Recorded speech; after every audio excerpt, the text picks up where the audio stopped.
Si je suis là aujourd'hui, c'est d'abord pour me rassurer, c'est-à-dire que pour savoir qu'il y a d'autres études possibles, pas seulement en France, où on a trop souvent l'impression que le réseau est un peu saturé, où j'ai l'impression qu'on a tous envie de faire la même chose et qu'il n'y a pas assez de place pour tout le monde, et de savoir qu'il y a la possibilité d'aller voir ailleurs, c'est toujours rassurant.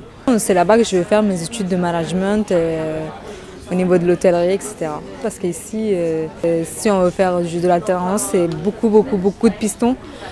Et moi, je n'ai pas forcément un grand réseau.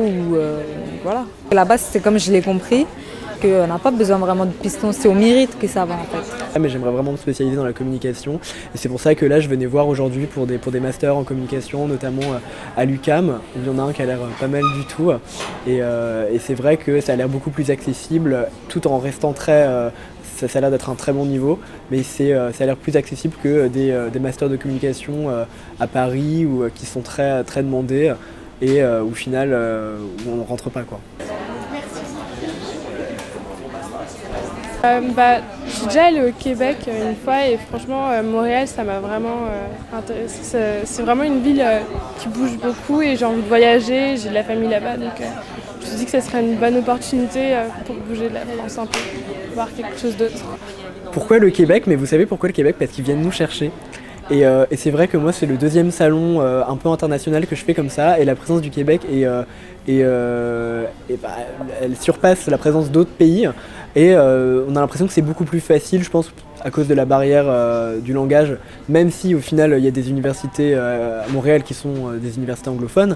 Je pense que là encore ça rassure les gens de savoir qu'ils vont parler la même langue que dans leur pays d'origine.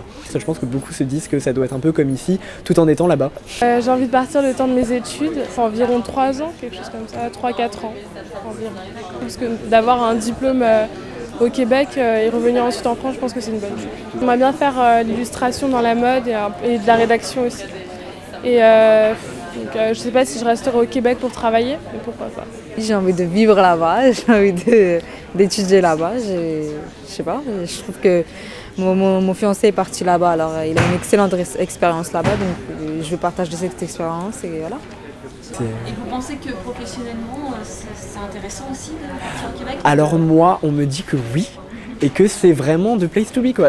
Je ne fais que répéter ce qu'on me dit, et j'espère que c'est vrai. Je pense qu'aujourd'hui, voilà, en France, c'est difficile, et c'est difficile pour tout le monde. Si c'est bouché ici, autant aller voir ailleurs, quoi.